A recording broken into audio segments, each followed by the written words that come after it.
All right, ladies and gentlemen, we'll call the meeting to order tonight. Can I have everybody stand for the Pledge of Allegiance?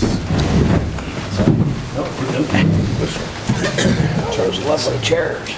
Pledge allegiance to the flag of the United States of America and to the republic for which it stands, one nation, under God, indivisible, with liberty and justice for all.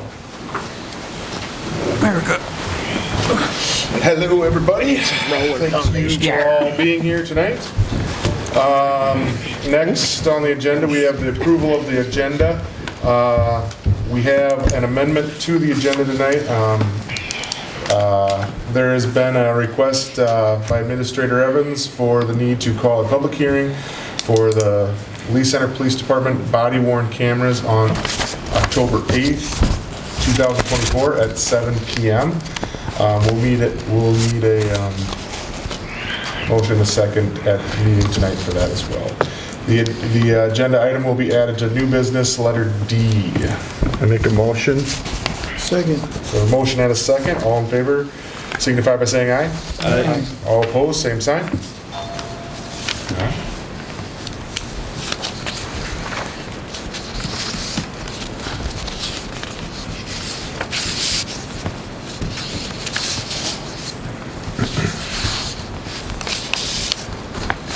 All right.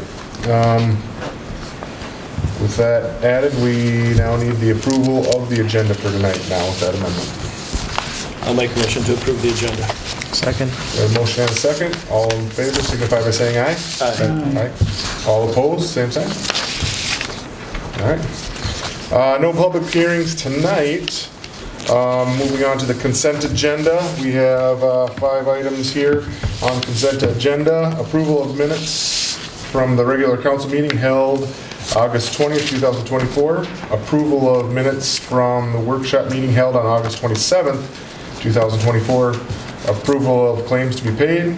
Approval of hiring Kevin Huber as a full-time police officer.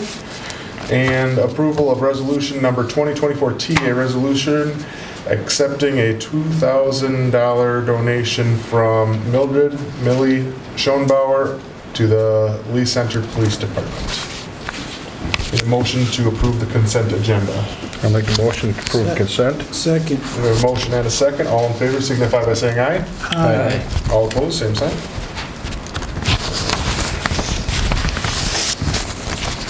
All right, public comment. If there's anybody in the audience here that would like to have any petitions, requests, comments, or communications, please approach the podium, state your address and your name, and try to keep this to 3 minutes. All right. All right, tonight, presentation. We have Barbara and Peter from MnDOT on the Highway 99 project update. Thank you for coming in tonight and presenting for us. Thank you for your time.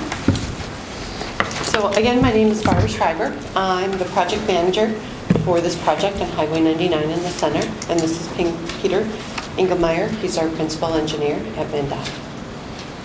Next slide. So MnDOT is proposing a project for 2029 here in the center.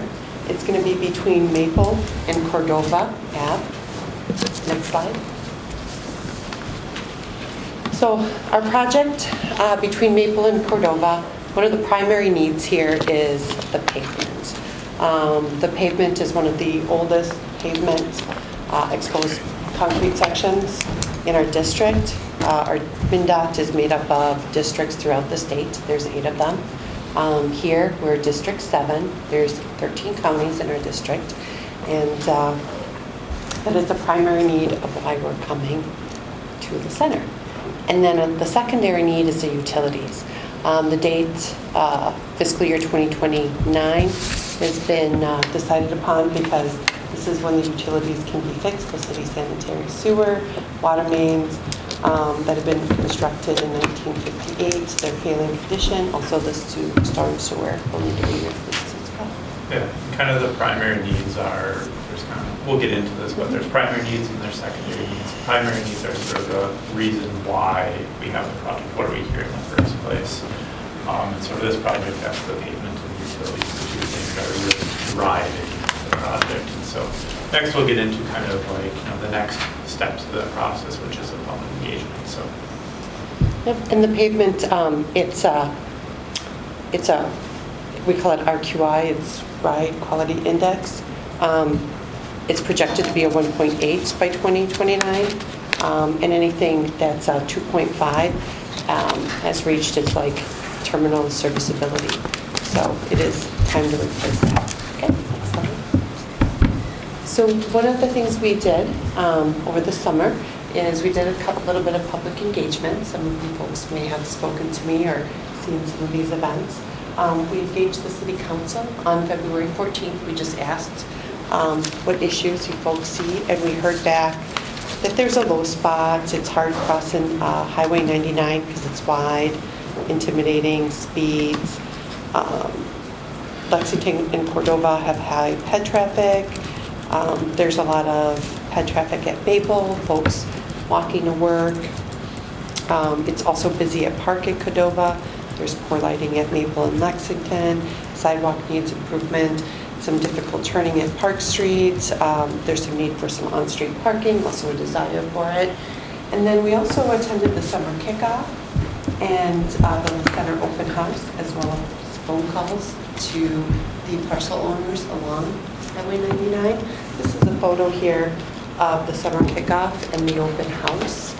So we kind of started by just rolling out the segments, Maple to Cordova, and we asked folks, is there an issue or an opportunity that you see? Just go ahead and put a dot. Tell us how you use the road and what you're seeing as an opportunity or an issue. And folks went ahead. We had quite a few participants that added comments, put little stickers, talked to us. So thanks for whoever participated. Let's see, what did I miss? I feel like I'm missing something, Peter, on the engagement. Yeah, I mean, you talked to a lot of the parcel owners along the property. That's kind of an ongoing thing that we'll be doing from now until the project's done, essentially, is talking with those property owners about project impacts, both design project impacts that we'll start getting into here at the next step of the process. And then when we start really looking forward as far as construction impacts, what does that look like? So, but yeah, we had this activity was one of them where we just had to lay out asking for opportunities for questions, comments, things that were essentially the community is seeing along the corridor. And we also had a jar activity. I wish I had a better photo where we asked folks in the community to kind of rate what's important to them, if it's safety or speed. Next slide, please. And this is the results we had. It was called a community priority exercise, where we had 22 folks say that safety is important to them, bike and walking, 20 for speed management, 11 for traffic flow, 9 for on-street parking, and then 3 for business and neighborhood access. Next slide. And so this is my favorite part. This is where we get our secondary needs and additional criteria. It's from what we heard from you, City Council, from the community members, people using Highway 99 and the businesses and folks here in the center. So the secondary needs we heard are important are the ADA accommodations, and that's the sidewalk connections, also corridor and intersection improvements, and that's kind of a big one that kind of houses quite a few of the bullets. For additional criteria, we heard that side street delays at Cordova and Maple are an issue. Also, speed reduction, folks would like to see that. And then we heard environmental considerations and parking for secondary needs. And that's where we came up with these, is from the comments and feedback that we've heard. And so, kind of like I mentioned, primary needs are the ones, the main drivers of the project, so the pavement utilities. And then the secondary needs and additional criteria are things that, as we've done the engagement, talked with the city, talked with the community at these different events, are things that have developed through their initial kind of outreach and scoping, that are important to the project, but not those main drivers of the project, so things like ADA accommodations like sidewalk, side street delay, that was one that we heard throughout, kind of the engagement, especially at Cordova and Maple. And then environmental considerations, so impacts to like parks, wetlands. I know there's some trees along the corridor, we're trying to minimize those impacts, things like that. So that's kind of what the primary and secondary and then additional criteria sort of represent. Next slide. Okay, so this is where we kind of came up with some ideas for evaluation criteria. So what we have is to expand pedestrian accommodations in the corridor, provide intersection and corridor safety, reduce speeds, provide parking accommodations, cost efficient, minimize negative environmental impacts. So as MnDOT takes all the issues and opportunities and we start to go ahead and take a look at different alternatives, these are some of the criteria that we could apply to those alternatives. Yeah. So essentially kind of where these came from is they're different items that we'll use to rank one. So right now we're kind of in the engagement part of it, kind of figuring out what the issues and opportunities are. And then the next step is we're going to start looking at different design alternatives. So like kind of what does the roadway look like? What are we doing at different intersections?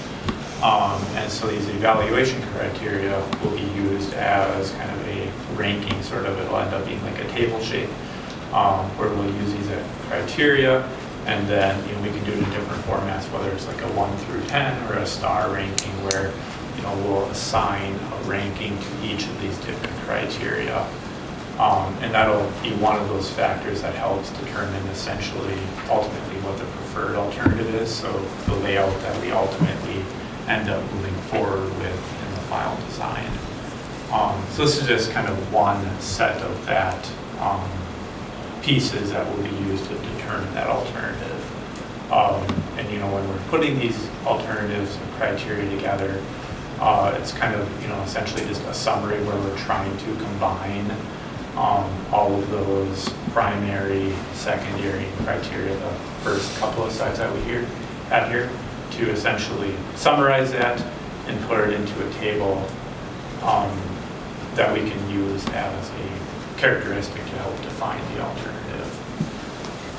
And this is just one factor that we'll be using. Obviously there will be a lot of other public engagement, working with the city and the county on those alternatives to help decide what that is as well. So.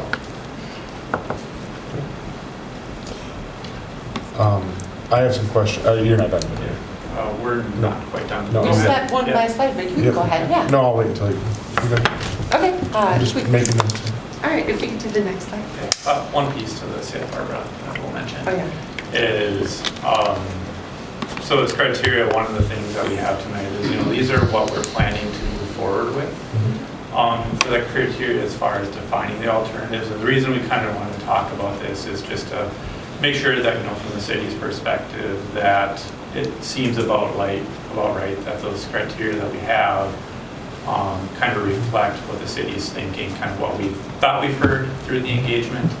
I just kind of want to get the city's kind of concurrence that, this sounds about right, or if there's something that seems a little off, that this is kind of opportunity to chat about that. No, this looks good from my point of view, from what I've talked to a few people about this project coming up. I do have, I'll bring it up now. So a few things that I've noticed myself driving down that road, 99. One, it gets walked a lot, and there's all those, there's a path and a sidewalk all down that south side, but on the north side there's the path, and then once you get to the heart of town there's about 4 blocks that there's no sidewalks. Pretty much there's none from Lexington on. Because Correct. Otherwise it's the parking lot of the car wash, and it's the parking lot of And then you get people walking right down 99 because they're not going to walk in the yard and things like that. So I would suggest taking a look at adding a sidewalk to that north side, just to continuously make that open for people to walk safer. The one thing with the flow of everything, have you guys thought much into that? Are you thinking any roundabouts at those main corners there, which would also end up helping reduce the speed through there as well? We've had some feedback from folks. And I don't know if roundabouts is the thing to go, I don't know. We've had some feedbacks from folks, that had, just comments, but right now we don't have alternatives. We can just head to the next slide. I just want to touch on some next steps. So next steps is to develop alternatives. So right now, it's still a great time to give us some comments, some issues and opportunities, because we thought we would have alternatives right now, but we're going to revise that on our webpage because we are in the stages. We're going to start developing alternatives. And then after that, we're going to discuss the alternatives with the city council. So city council will be the first ones to see the alternatives, take a look, talk about them. And then we're going to go out to the community and get the community input on the alternatives. And, have that community feedback so that way city council can take a look at how you rated the alternatives and how the community as well. And then the last part will just be selecting the alternatives, and then we're going to move into designing them. Okay. Yeah. So we haven't, that's... And my other question as well is that going to be replaced with cement like it is now, or is it going to be, would that be a tar asphalt of sorts? That's to be determined. That's to be determined, because I will say, I drive out of town every day to the east, and they redid that road 5 years ago, where they milled and overlaid it, and the edges, they did it in tar obviously, but the edges of that are starting to break up already, and it's falling apart, and I just make sure you. And the thing with this project is it will, we're replacing utilities, storm sewer is a full reconstruction. So, we're digging down the full pavement, the full section of the roadway, replacing the entire thing. As we're like, mill and overlays are generally more of a preservation type fix, meant to last, 10, 15 years. And then you come back and have another mill overlay or a different sort of project. Okay. Yeah. Sorry. No, this is our last slide besides a thank you. Do last slide, next slide. And then we just put up our contact information so folks can see, and if you feel like emailing myself or Peter or giving us a call, there's also a website. If you Google the center, Highway 99 MnDOT, our contact information is there as well. So, and I do appreciate the extra comments. We did have our EDA office come down and take a look at the sidewalks. We actually did observe folks using the road instead of the sidewalk as well. And it was a comment. So, I have a question. What is the time frame on this? We do have the county fair on the south side of town. Get a lot of not parking on the highway, but a lot of traffic. Would this be something that would be done before like the third week of August of that year, or what is the approximate time frame of a project this scale? Yeah, so that's to be announced. We always do like to avoid what we can, but when it's construction season, sometimes if it runs into something, then it's done a little faster too. It just kind of depends. We'll know once we have a design. And we're moving into final design, and then construction can take a look. We let the projects, so they go out for bid, so construction company will bid, and that's kind of the time to work with them on that. But it's, again, to be announced. It's something that we'll note, but we can't make a guarantee. And that's something where, once we figure out what Barbara says, once we get an idea of what we're actually doing and the final scale of the project, we can then use that to get a better estimate on, is it a 4-month project, or is it a project that is an entire... Well, I know MnDOT's been good about like opening, if that weekend's coming, yeah, if that weekend's 100%. coming, that, And that's something, we often have this with a lot of communities, especially where we're in town doing like a reconstruction. A lot of communities have like their town festival or county fair or whatever it may be. And that's where, yeah, like Barbara says, it comes into that balance of communication, making sure we're working with the city and the county on, either avoiding those impacts or minimizing them in any way that we can. So reconstruction ends up taking the entire season. It's hard to avoid those impacts, and it's a matter of how can we try to minimize those. But I appreciate that. More. Just got a quick observation question. Right. So I saw that safety was the top priority on there for folks in town. Now, I don't know if this is even feasible, but I go fishing out on Lake Jefferson. What is the possibility of doing, when you go out there, there is a tunnel right under. Is that even, because we have that pool where a lot of kids cross that street. What would be the opportunity to have just one of those tunnels there where they can not have to cross 99, but go under it and go into the park? Well, the tunnel out there where you're talking, the road is raised up. We don't have a raised up road. They'd have to dig a tunnel and that. Then you're talking about. Yeah. No, they could Water And, yeah, drainage and that too. in some places where we put those in, we do have water issues unless it is a lot higher up. Yeah. So, but that could fall under the alternatives too, like, I That don't, could be you something know. that's talked about. The site constraints would probably be an issue just given Quite a few. there's very buildings and stuff like Yeah, that. it'd have to be dug back so far under the properties Yep. to go under. Yeah, you don't You'd have the never. right way to do it on. Nope. No, it would be considerable right away. Can't just dig a hole? No, You gotta put it somewhere. I'm A kidding, ladder. I'm kidding, somewhere. Sewer pipes. There will be one thing we've noted is that we've heard this both from the city and a lot of the public, just at the open houses and stuff, as far as there's crossings at like Park and, these other streets where people go to the pool.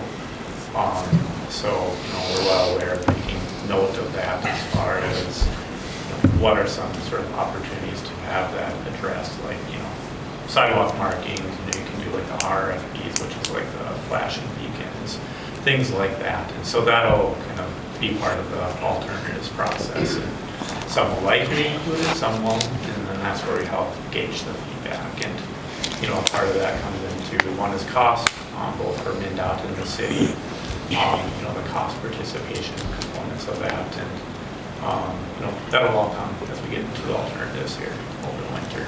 Okay. Any other questions for Barbara and Peter? and we're always available on email or through your city administrator. You can always reach out to us too, so. Okay. Thank you, guys. Thank you so much. Thank you for your time. All right. Moving on to old business, Egg Partners proposed lease terms for the brush drop-off site location. On page 19, you do have a picture of that as well. Do you have it, City Administrator Evans, do you have more information? I do. I have a little bit more information, and I do want to pivot. It's on the same topic. We just kind of had a new lead come into the office literally yesterday. I will sum up what Ag Partners agreed to. If council remembers, we came in and said that we'd offer $2,000 a year for a 5-year lease term. They did counter on that and basically said, we'll give you $2,000 a year, but only do a 3-year lease term. If we wanted to lock in a 5-year lease term, then it would be $3,000 annually. So they're open to it, and that's kind of where it is at now. And if we move forward on this, this is kind of an idea of what the site plan would look like. Indicated in green is roughly where the gravel would go. We would go into the entrance to our wastewater facility, take a left there, and then follow the property line down, and then kind of that oval shape there is likely where the drop site would be. Unknown now if we'd have to maintain it with gravel. I'm not really sure with drainage down in that area if we would come into problems with processing the limbs down there, and then we'd get them to come in and chip it up and haul it away. Marked in yellow would be kind of a proposed picket type fence or some sort of a fence that basically keep people off of Ag Partners land and kind of direct them down to that site. I'm going to turn it over to Dan Steinborn, but like I said, we did have an interesting development come in that might be another option for us too, as far as what to do and how to manage our brush site. So with that, Dan, you want to come up and...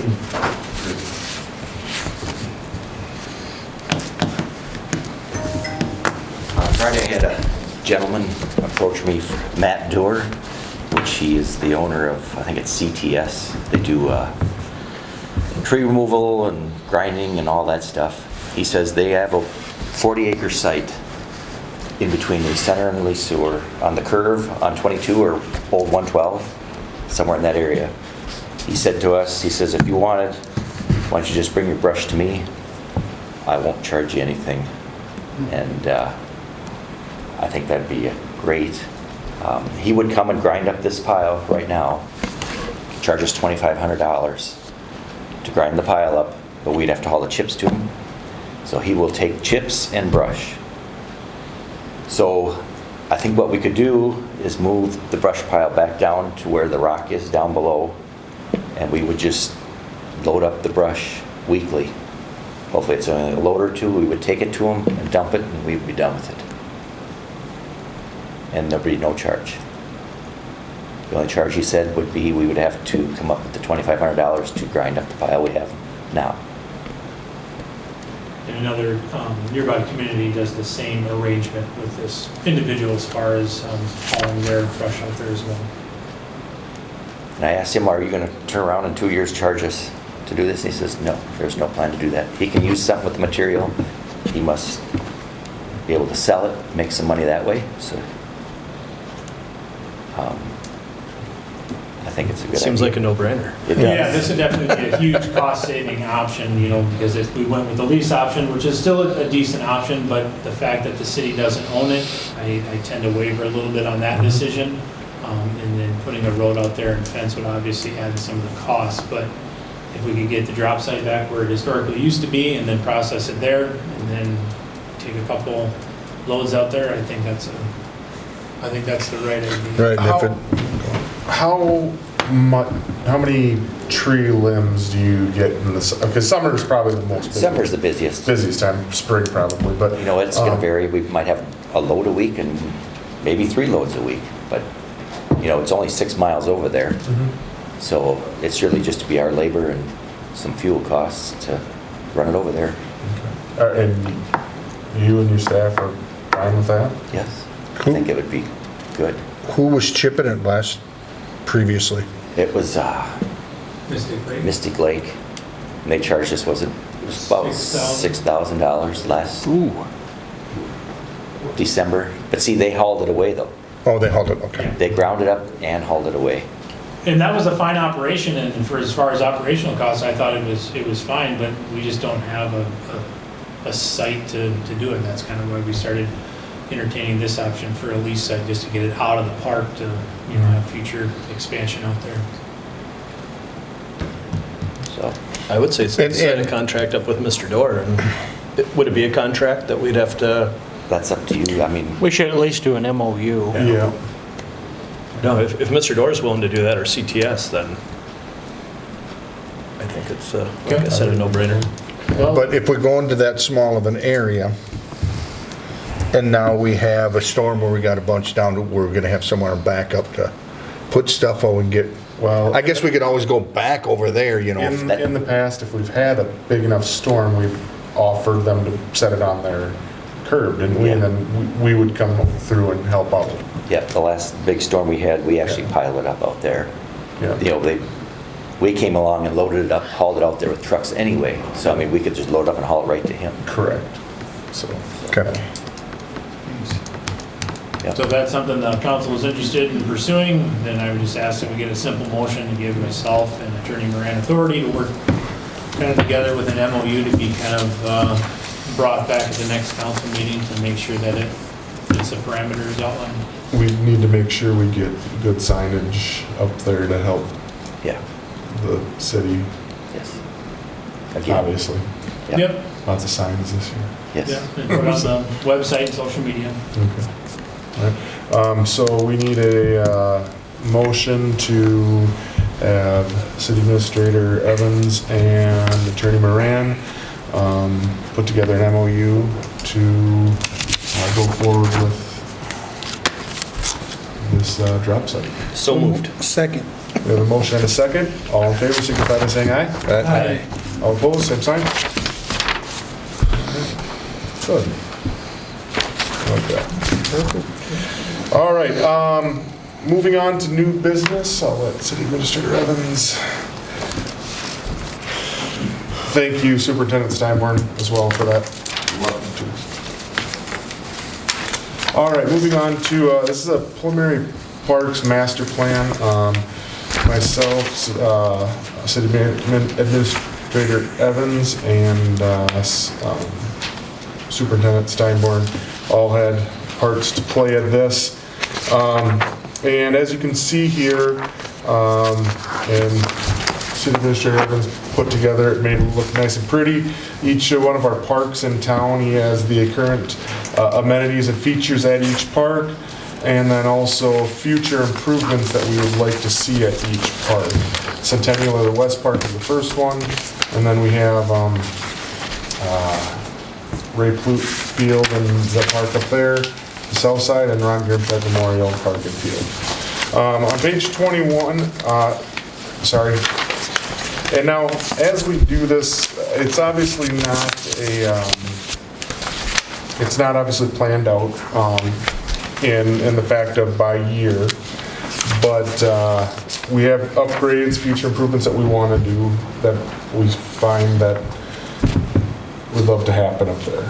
And as monies come in, whether capital improvements or donations, we can start doing these. Now, first few things that I came up with was the in the West Park, and we have to realize the West Park. Nothing has been improved up there, because it has been improved, but it's not new things. The facilities are the original facilities. All right, and that was put up in 1997-ish, I think it was, 94, 6-ish. That's 30 years old, all right? And some of those things could be upgraded. Obviously, as we go through here, insulating the warming house, concrete around the pavilion and dugouts, which the men's softball league has been looking into that, and hopefully that'll be something that'll be happening relatively soon. New dugouts for both softball fields, new scoreboard, a dog park up there, multi-purpose hockey arena, a batting cage, wood chip trails back through the woods, new playground equipment, and I'd like to put in where the hockey rinks are, make that a hard surface and make that multi-purpose for winter and summer, where you just put down the hard surface and you put some holes in there that support the nets, the poles for the nets and that, and then you can just put down a membrane and flood that with the water, and it takes less water to fill it.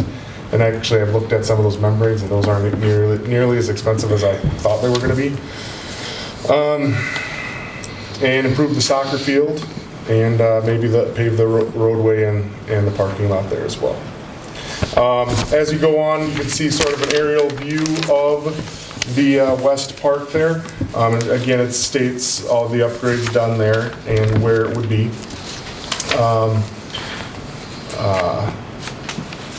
So yeah, and then if we move on to page 23, these are some things that I've sort of investigated myself, and the dugouts that I'm looking at aren't open like that one on the left, but that's sort of the 6x6 and the roof there, and then you surround it with the fence and the, I would lean towards TCU Titan colors around it in that, so because of all the softball teams up there using it, as well as if we were to do this, we could also get movable mounds and possible baseball games up there as well for the Little League too. For the scoreboards and the dugouts, which I feel would be the first things that would happen up there, because once we get that up there and get those games going up there, I've been up there a lot this last summer, and the concession stands weren't open, and granted, you have to find help for those, but if you were to have those concession stands open, and get those cleaned up as well, and you take all the profits from that and then you reinvest it into the park itself. So then numbers to help do these upgrades to our parks wouldn't be as much either, because you're making the money during all those softball, possible baseball events as well. But the scoreboards there, these were rough amounts at the time when I put this together. We do have final numbers on the scoreboards. One obviously is a lot cheaper because there's a scoreboard there that I don't believe works anymore.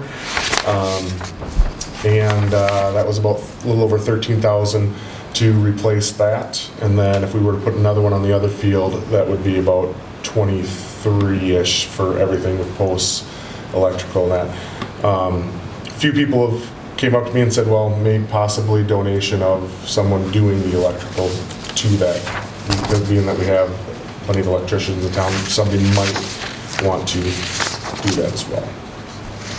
So, and then the lumber for the dugouts, I've had people approach me on doing this, the dugouts, and they would volunteer work as well. I've heard from many areas that stated that they'd love to see that there, as well as the dugouts up at the Ron Grimscheid Memorial Field too, because there was a game or two this last summer that there was some teams that wouldn't come down because there wasn't a roof over the dugout because of sun, heat, whatever. So, but and then going on to the Ray Palute Field, and we have future replace the dugout roofs, which if you go up there, those are pretty in rough shape right now, and those need to get done. And there's been people that would volunteer to do that as well. Updating the bathrooms, replace some pavement. Obviously, a grandstand would be great, and a stage of the North Field was talked about years ago as well, which would be awesome. But again, as monies come in, and then update the playground equipment up there as well. And then on to the Ron Grimscheid Field and Park. Future improvements would be the dugouts, like we just stated.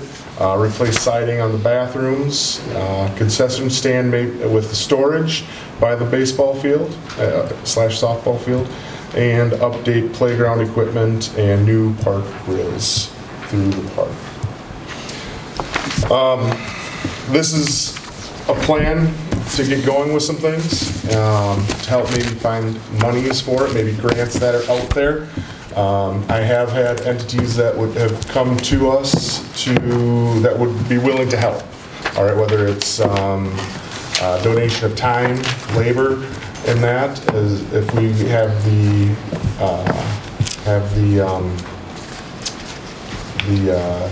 products there to build things.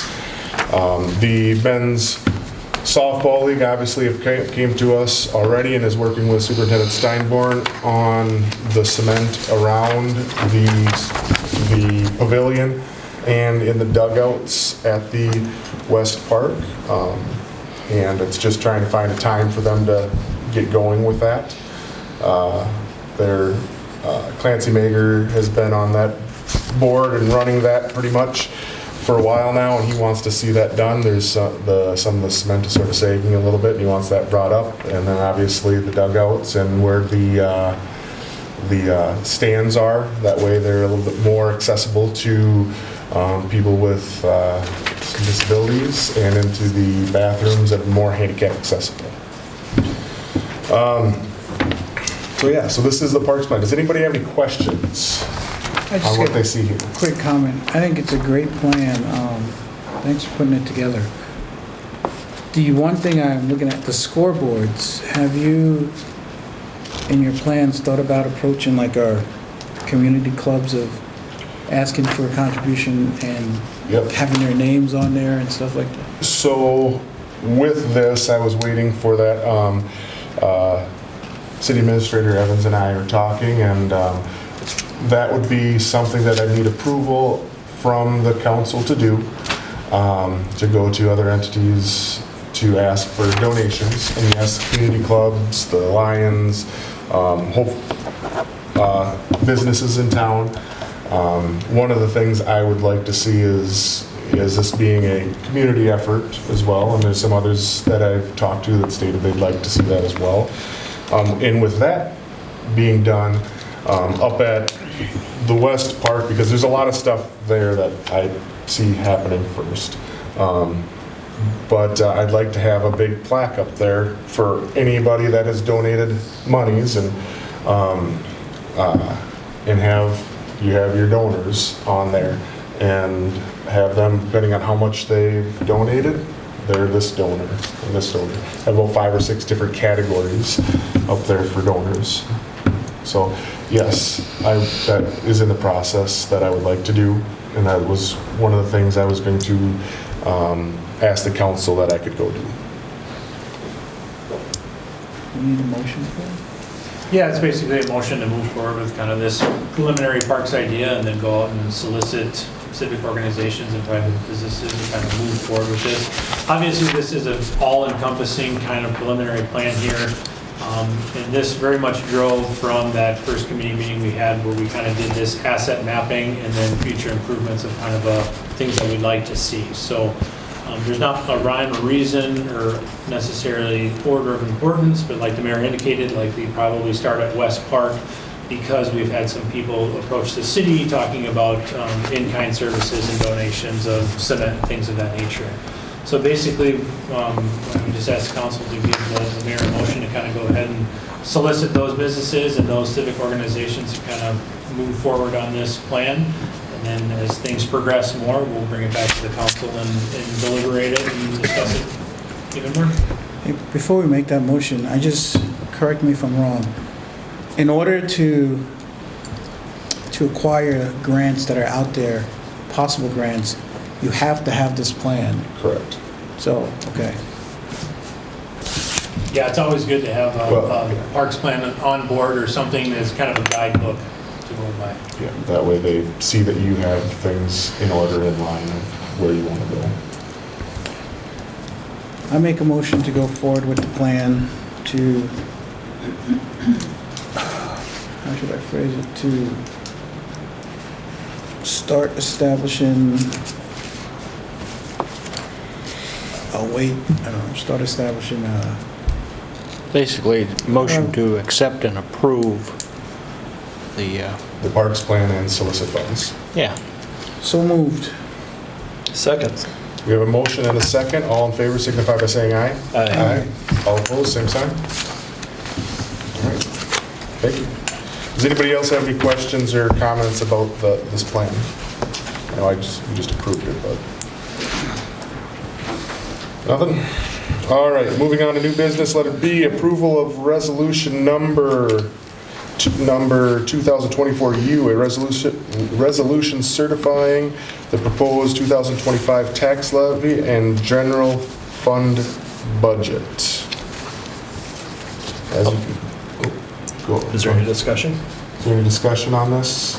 I do have one thing, as we started that workshop, all the necessary things that were discussed were implemented into this preliminary budget. The one thing I did want to mention is that the timing of the work comp renewal just came in, and likely what's going to end up happening is there was a very significant increase in the work comp to the tune of 55%, which on the other hand means $27,000. And that's directly reflected on a experience modification, and basically what that means is you're given a percentage point value based upon how many past claims you've had. So because we've had work comp claims in the recent 2-year kind of cycle, that's catching back up with us, and our experience modification has grown, is what's caused that major increase. So likely what's going to happen, and I just got that information on Friday, so likely retooling this to go into the December final, I'll probably end up having to cut that capital improvement down to recoup some of those work comp expenditures. So, Which we, Should we amend the increase? no, we can keep the increase the same, we can keep everything the same. I just wanted to note that was one major change on a budgetary standpoint that was far different than anything that was budgeted before. The league gives out some pretty good ideas on percentage basis that both property and casualty and work comp is going to go up.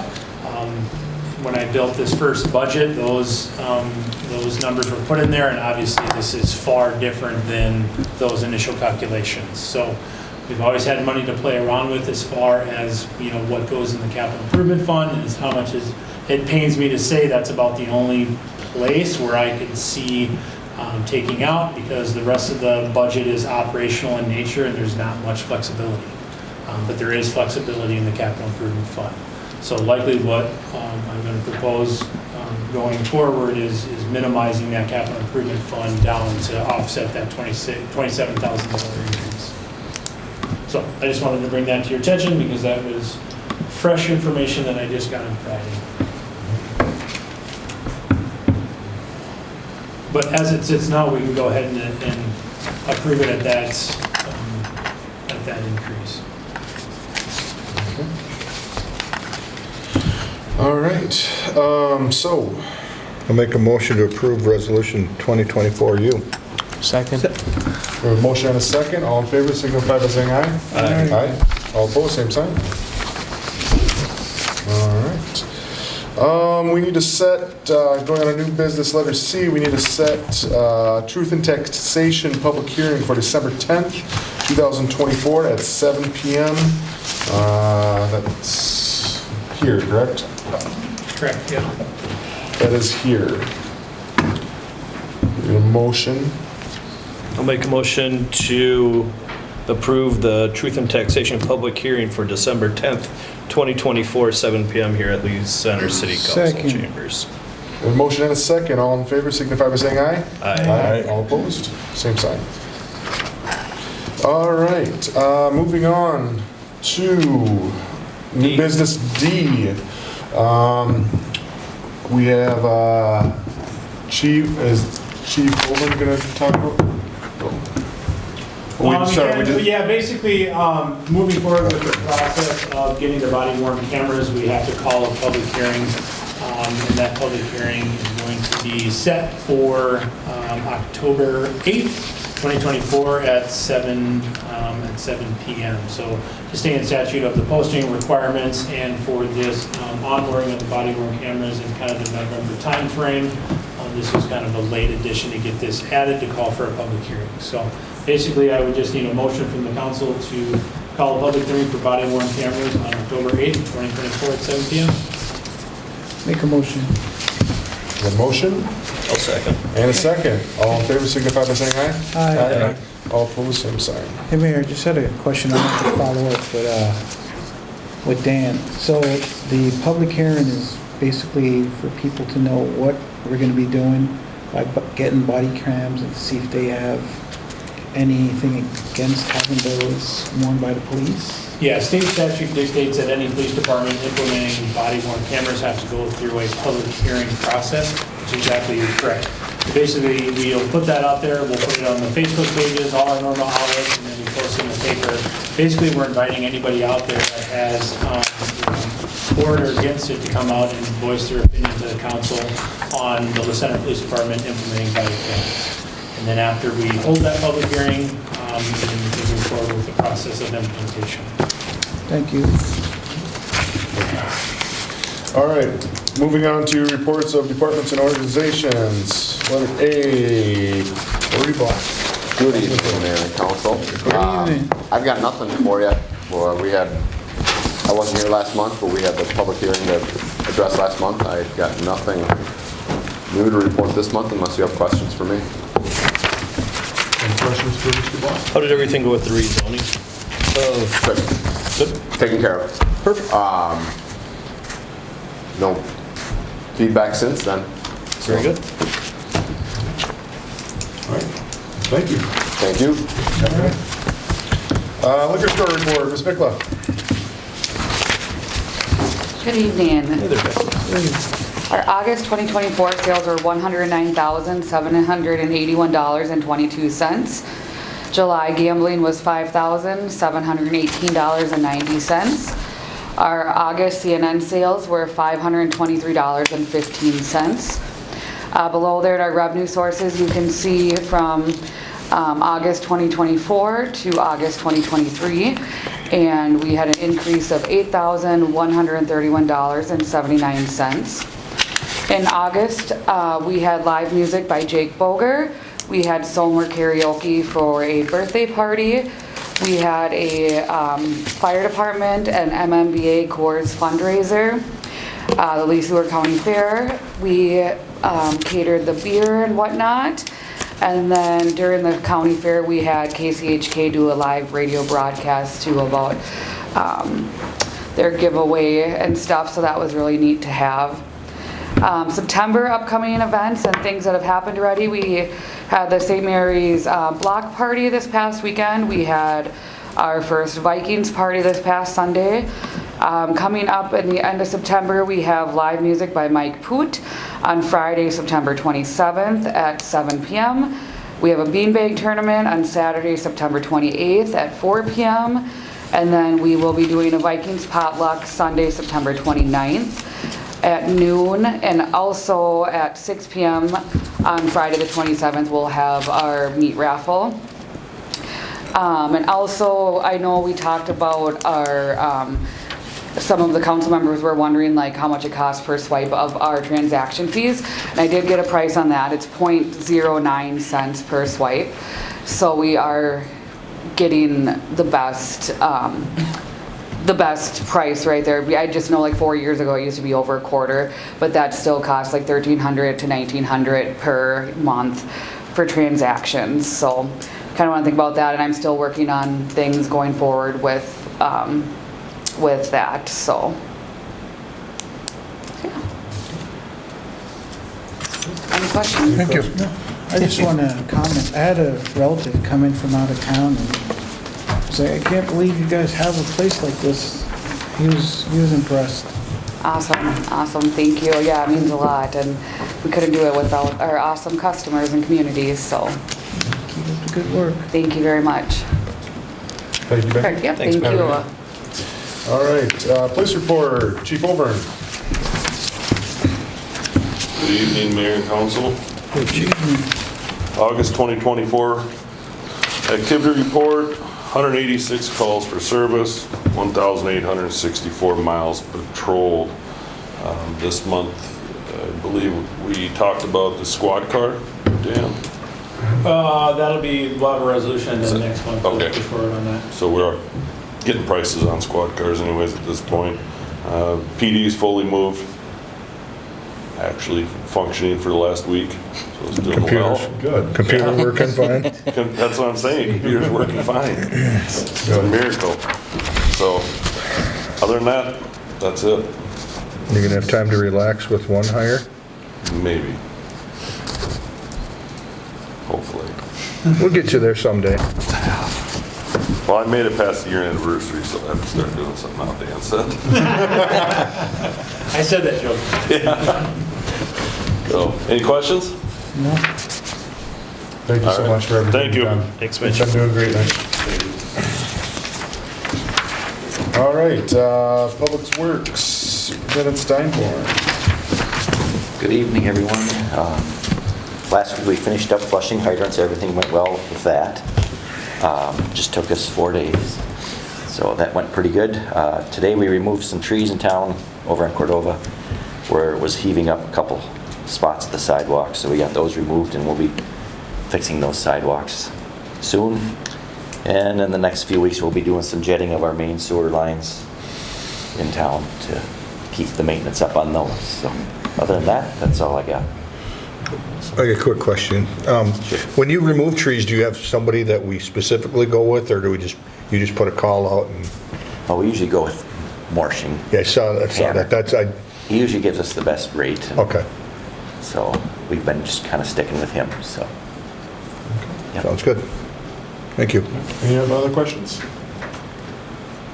All right. Okay. Thank you. Thank you. Thanks, Dan. Thanks, Dan. Administrators report. City Administrator Evans? Good. Well, my main topic of discussion tonight is the reception remodel. We had CTS on site Friday, Monday, and today, doing the relocation of the server room. And I'm pleased to announce that they did a fantastic job. And we've got that server room relocated now in the kitchenette area. So what they ended up doing is they had to pull cable in all of the cubicle sections in anticipation to run one of the cables on our old analog system until after which point the remodel gets done, then we'll go to the new phone system. But we've got my office cleared out, server rooms cleared out, and then we've got the deputy clerk that's going to be moving into Corey's cubicle, and then I've got Corey and myself over in the PD temporarily set up, so we're all moved over there and ready to go. So Web Construction's got anticipation of starting with the asbestos removal on Monday the 16th, and then they'll kick us off with that, and then we'll move forward in the rest of the construction process. So I anticipate taking somewhere around the 6 to 8 week mark. Being as though we didn't get a architectural design on this, some of this is going to kind of have to be designed as we go, but overall it's not a very complex remodel process, and we've already done a majority of the designing in it. So there'll be a couple other change orders as we go along the way, I'm sure, as we think out the space and as it goes, but pretty confident, and that's kind of where we're at. Good. Any questions for City Administrator Evans? Thank you. Thank you. All right, Lee Seward County Commissioner updates. Commissioner Chrysler. Thanks, Mayor and Council. A couple of things.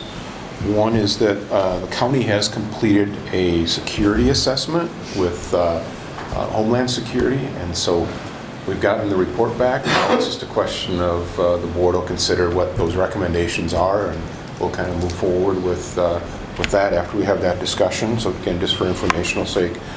Also completed mandatory cybersecurity training for all employees, and because one of the things that just has kind of floored me is that counties have become a real target. I would imagine cities have too, but for a while there, especially this summer, we were getting fraudulent emails from counties all over the state. And so it became pretty common. You probably see similar, and so there's some things that we're going to be changing there to better protect ourselves and beef up the cybersecurity side of things and changing some of that. The Government Center construction update, we should be done here roughly within the next month. Kind of the next job is extending that parking lot that's on the west side up towards the pavilion, and you can see that a lot of the major work as far as the walls and that sort of thing is all completed, and so weather pending, we'll hopefully get that done pretty quickly. Also, the plan is for that new lot that will be on the west side, that the new plan for right now is that the only folks that will be able to park there will be visitors to the Government Center and deliveries. So it should be set up big enough to where delivery trucks and so on would be able to set up in there, vans, whatever, and not impede traffic. That way we don't have them on the streets and all that sort of thing, and so it should make it better from the city standpoint too. And so that's the plan there. The other thing, it'll take some getting used to, but instead of the previously where cars faced west, cars will face east towards the building as far as the parking will end up going. But you'll figure it out when we get it open. So as you go in, don't face to the west, face to the east, but obviously it'll all be signed and painted and so on. But I guarantee you someone will go back to old habits. But and then I know I've talked a little bit about the preliminary levy at the last council meeting, since it was, just recently. We will set our prelim levy on the 17th, so in a week, and we'll probably end up in that, again, for the prelim levy, somewhere just probably a little north of 6.5. We won't be over 7 unless something changes between now and next Tuesday. And then we'll set the final levy on December 3rd, so a week earlier than when the city ends up setting theirs. So that is all I have, unless there are any questions that any of you have. All right. Do you have any questions? Thank you. Thank you, Commissioner Preisler. All right, moving on to other business. Any council reports? Anybody from the council have anything to report to us from any committees that they're on or that they've been? I just have, there's been, for the ambulance, there's been some significant changes, and I will get a full printout of that to Dan. I don't have all those details with me, but I do have it at home. I'll get that to you. Okay.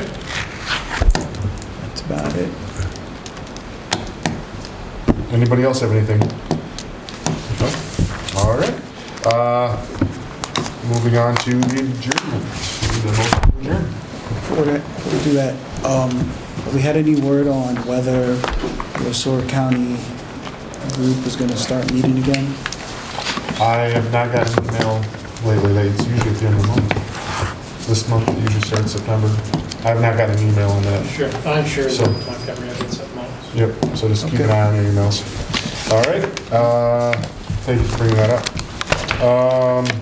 All right, I need a motion to adjourn? Make a motion to adjourn. A motion? Second. And a second? All in favor signify by saying aye. Aye.